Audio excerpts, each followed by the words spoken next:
At family dinner, my mom kicked me out. "You will not get an inheritance, never," she said. I smiled sweetly and showed how much money I had in my bank account. 30 minutes later. At a family dinner, my mother threw me out. "You will not get the inheritance, ever," she said. I smiled sweetly and showed her how much money I had in my bank account. It was supposed to be a party. My grandmother had turned 90, and the whole family had gathered at her house to celebrate. She was resting in the other room. She tired easily these days, but she had been happy to see everyone earlier. The dining room table was full of food, drinks were flowing, and conversations bounced around between relatives catching up. Everything was fine until my mother decided to ruin it. She leaned back in her chair, swirled her wine glass, and sighed. "After all, she will die soon, and this house will be mine." The words struck the table like a blow. The laughter and chatter stopped instantly. The clatter of forks on plates, the occasional chuckle from side conversations, everything froze.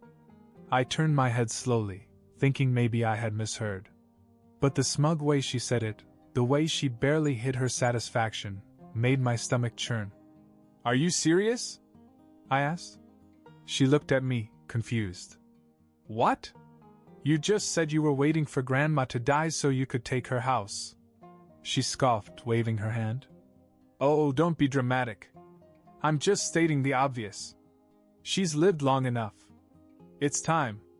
I could feel the tension in the room. My aunt, her younger sister, had gone pale. My cousins exchanged glances, their eyes widening.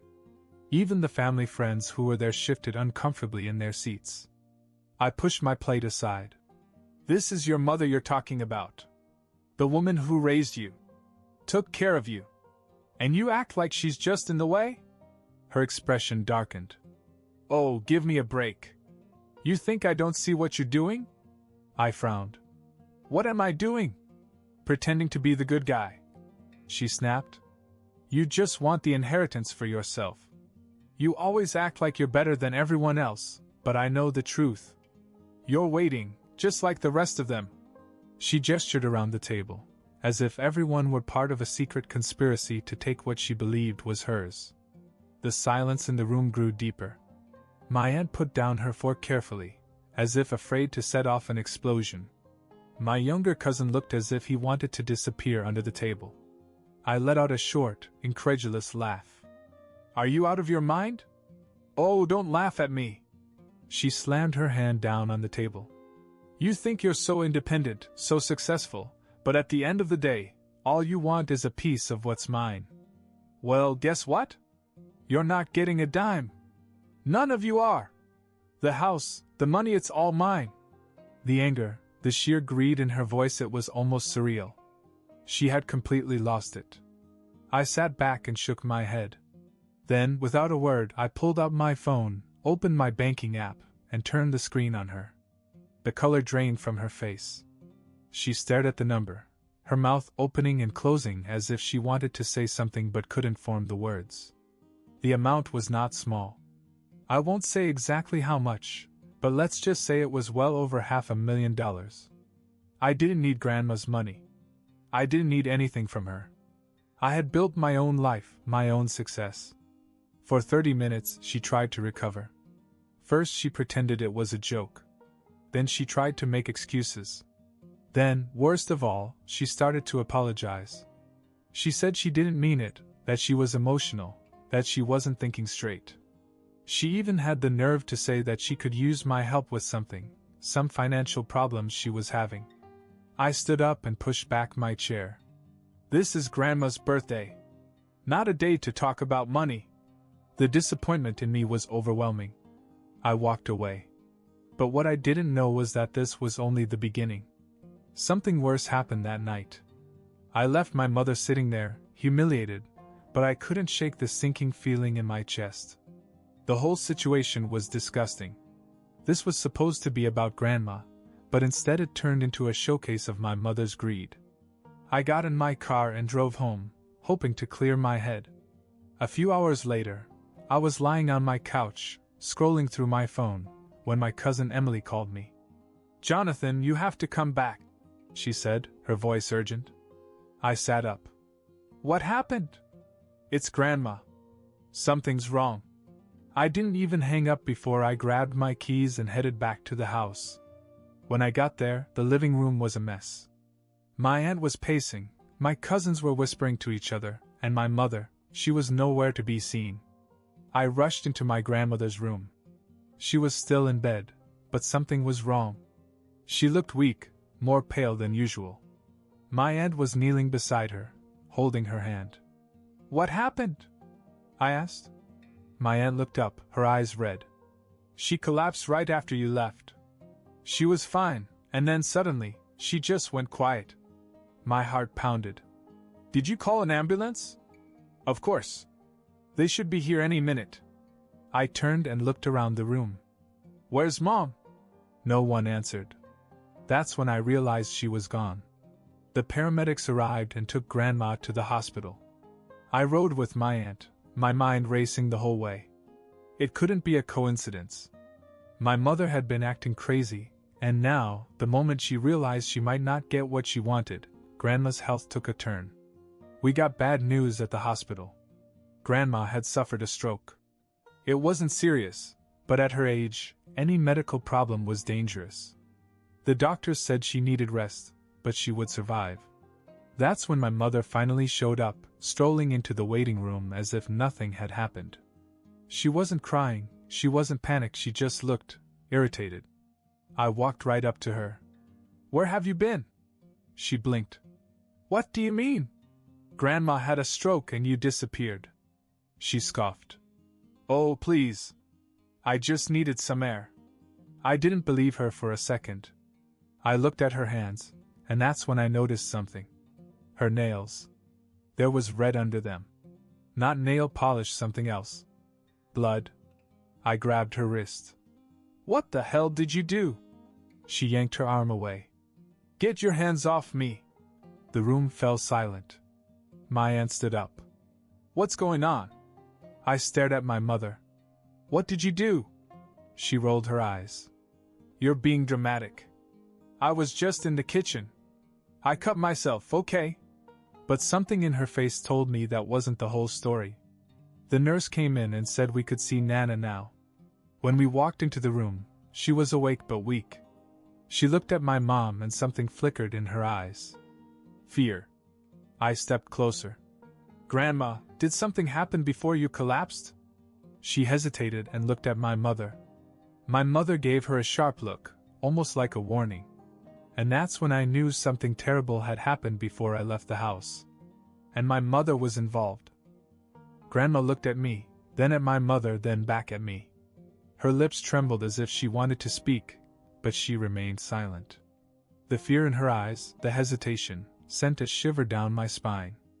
I leaned closer. Grandmother, you can tell me. Has something happened? She opened her mouth, but before she could say anything, my mother suddenly burst into tears. Loud, dramatic, attention-seeking. Oh, I can't believe this is happening. She grabbed Grandma's hand and squeezed it, her voice shaking. Mom, I love you so much. I don't know what I'd do without you. It was an act. A disgusting, manipulative act. And Grandma knew it. Her frail fingers twitched, trying to pull away, but my mother held on. That's when I noticed the bruise on Grandma's wrist. It wasn't there before. Anger boiled in my chest. Let her go. My mother shot me a glare, but she let go. Grandma exhaled slowly, relieved. The doctor came in, interrupting the moment. He went over Grandma's condition and said she needed rest and would be monitored for a few days. My mother, of course, acted devastated and made sure everyone saw how worried she was. I didn't buy it. Neither did my aunt. That night I stayed at the hospital while my mother went home. I didn't trust her anywhere near my grandmother. And as it turned out, I was right not to. Around 2 a.m., I left the room to get some coffee. When I returned, I saw a figure standing by Grandma's bed. It was my mother. She was whispering to her, leaning close to her. The moment she noticed me, she jumped up. Oh, you scared me. I ignored her and went straight to my grandmother. Are you okay? She nodded weakly, but didn't look at me. I turned back to my mother. What did you say to her? She waved her hand. I just told her to rest, that everything would be fine. Lies. I had had enough. Get out. She gasped. Excuse me? You heard me. Get out. You don't care about Grandma. All you care about is her money. And I don't trust you around her. She scoffed. Oh, don't be ridiculous. I stepped closer and lowered my voice. I've seen the bruises on her wrist. For a split second, her mask slipped. A flash of something dark crossed her face. Then she smiled, false and sweet. You're being paranoid. But fine, I'll go. I have better things to do than be falsely accused. She turned on her heel and walked out, but not before giving Grandma one last look. One last warning. I sat by Granny's bed and held her hand. I won't let anything happen to you, I whispered. She gave me the faintest of smiles before closing her eyes.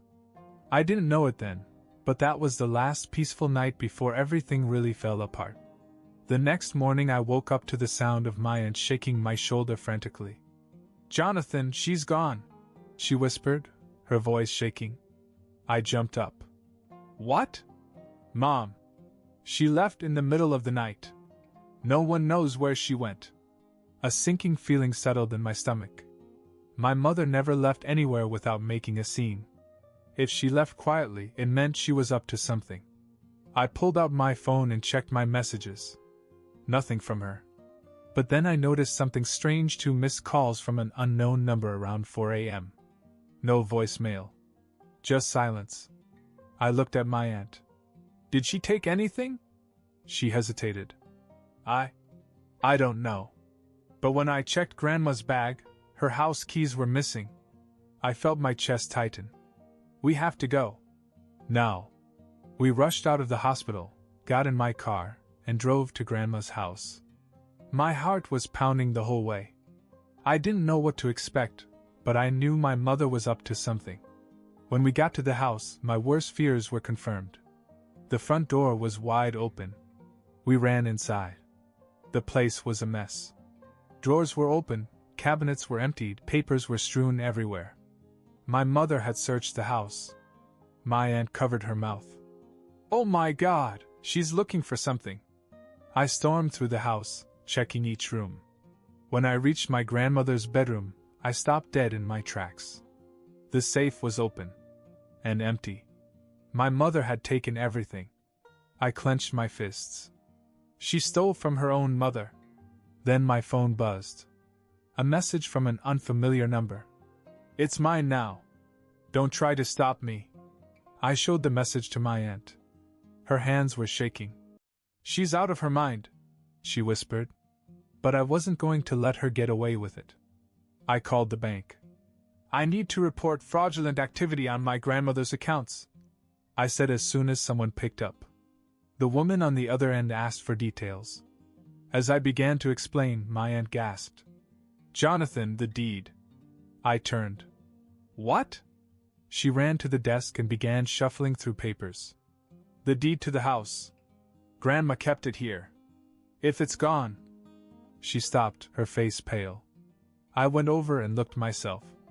The folder where Grandma kept all her important documents was missing. My mother hadn't just stolen money. She had stolen the house. I gritted my teeth.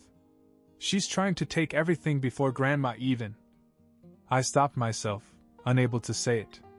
Then another message came. You should have kept your mouth shut last night. I stared at the words. This wasn't just about money anymore. This was war. I stared at the message, my grip on the phone tightening. My mother wasn't just taking the inheritance, she was making sure no one could stop her. And if she was threatening me now, it meant she had something planned. I turned to my aunt. We need to go see the lawyer. Now. She nodded, still shaken, and we rushed out of the house. On the way, I called Grandma's lawyer, a man named Mr. Calloway, who had handled her estate for years. He agreed to meet us right away. When we arrived, he was already waiting in his office, going through some files. As soon as he saw us, he frowned. "Jonathan, I was just about to call you." I sat down. "It's about my mother, isn't it?" He sighed and pushed a document across the desk. "She came in this morning." I picked up the paper and scanned it. It was a power of attorney application. "She's trying to take legal control of Grandma's finances?" I said, my voice rising. Calloway nodded. "She claimed your grandmother was no longer mentally capable of handling her own affairs. She wanted me to sign off on it." My aunt gasped. "Please tell me you didn't." He shook his head. "Of course not. I've known your grandmother for decades, and I know she's still of sound mind. But your mother was insistent. When I refused, she left in a hurry. And now that I see you here, I guess she hasn't stopped." I told him everything: how she stole from the house, how she disappeared, and how she was now sending me threats. Calloway's face darkened. "This is more serious than I thought. If she forges documents or finds another lawyer who's less ethical than I am, she could take control of everything before your grandmother even dies." A shiver ran down my spine. My mother wasn't just impatient, she was desperate. Just then, my phone buzzed again. Another message from the unfamiliar number. "Check your apartment. Enjoy the surprise." I shot out of my chair. My apartment. I grabbed my aunt's arm. "We have to go. Now." We ran to my apartment, and as soon as we got there, I knew something was wrong. The door was ajar. I hesitated for half a second, then pushed it open. The sight that greeted me made me sick to my stomach. My apartment had been trashed. Furniture overturned. Drawers pulled out. Clothes ripped from my closet. My laptop was gone. My safe where I kept personal documents was open and empty. Then I noticed something worse. The wall. Written in big red letters, smudged and uneven. "You should have stayed out of this." My aunt grabbed my arm. "Jonathan, this isn't just about money anymore. She's dangerous." I exhaled slowly, trying to stay calm, but my heart was pounding. My mother had hired someone to break into my house. She wasn't just playing legal games anymore, she was threatening me. And I wasn't going to let her get away with it. I pulled out my cell phone and dialed 911. "This is Jonathan Carter. I need to report a burglary. And I have a strong suspicion that I know exactly who's behind it." My mother stood there clutching the disinheritance papers, her face pale as a sheet. The weight of what had just happened finally began to sink in. She wasn't just losing access to Nana's money, she was losing everything. My aunt crossed her arms. "Looks like all your scheming was for nothing. You can't do this," my mother whispered, shaking her head. "This isn't fair." I stepped forward. "Fair? You want to talk about fair? After you treated Grandma like a burden? After you stole from her while she was still alive? After you tried to rob us all blind?" She opened her mouth to argue, but the lawyer interrupted. "Jonathan is right. This was entirely your mother's decision, legally documented before she died. There is nothing you can do about it." Her hands trembled as she clutched the paper, scanning it as if hoping to find a loophole. "This can't be real. This must be some kind of mistake." My second aunt, who had flown in the night before, let out a cold laugh. "No, the mistake was thinking you could get away with it. You sat there and waited for Mom to die so you could take everything. You treated her like an obstacle, not like family. Well, congratulations. You got what you wanted. She's gone. But guess what? You're left with nothing." My mother's mouth opened and closed, but no words came out. My aunt wasn't done. "We may not have been able to stop you from treating her like garbage while she was alive, but we sure as hell aren't going to let you profit from it." My mother let out a short, bitter laugh. "Oh, so what? You think you all deserve it more than me? Do you?" She pointed at me. "Mr. High and Mighty with his fancy bank account? You think you can just kick me out of my own mother's estate?" I smiled. "I don't need Nana's money. I never did. But I'll tell you this, you're not getting a damn cent of it either." Then the lawyer spoke again, his voice calm but firm. I should also inform you that per your mother's last request, you must vacate her home immediately. Any further attempts to claim ownership will be met with legal action. Silence. Complete, suffocating silence. My mother began to shake her head, her breath coming in short gasps. No, no, no, no! You can't kick me out of my own house. My first aunt gave her a sharp look. It's not your home. It never was. You've all turned against me, she shouted. You! Before she could finish, my second aunt grabbed the papers out of her hands and tore them in half. Not the legal ones, the copies my mother had brought. The ones she thought she could use to manipulate the situation. Looks like you don't have a leg to stand on anymore, my aunt said coldly. My mother's face twisted in pure rage. You think I need any of you? Fine. I'll go. But don't come crawling back when you realize I was right. We all just stared at her. No one spoke. No one stopped her. And that's when it hit her. For the first time in her life, she had nothing. No money. No home. No one by her side. After everything was settled, my aunts took possession of the house. They didn't sell it or renovate it into something unrecognizable. Instead, they kept it almost exactly the way Grandma would have wanted it. The old family photos stayed on the walls, the furniture barely moved, and even the backyard garden was still carefully tended. The only difference? The energy inside. It wasn't a house filled with tension, greed, or whispered resentment anymore. It became a home again. A place where we could all come together, not out of obligation, but because we truly wanted to. Now, every couple of weeks, my aunts invite me over. Sometimes it's just for coffee, sometimes for a full dinner. My cousins come over often, and on special occasions we get out Grandma's old recipes and cook together. It's funny, after all the fights over the house, it ended up exactly where it belonged. Not with one person hoarding it, but with the family, shared the way Grandma would have wanted it. And my mother? She found a man. A man with some money, though from what I hear not nearly as much as she had hoped. She's living with him now, apparently trying to get back to the life she thought she deserved. I don't keep tabs on her, but I hear things from time to time through the extended family. She hasn't changed, still as bitter and manipulative as ever, but the difference is that no one in the family listens to her anymore. She's on the outside now. And I think that's what bothers her the most. Not losing the house. Not losing the money. But to lose the power she thought she had over us. My aunts got the house, and our family, the real family, got to move on without her poison dragging us down. And honestly, I think it's the best legacy we could have asked for.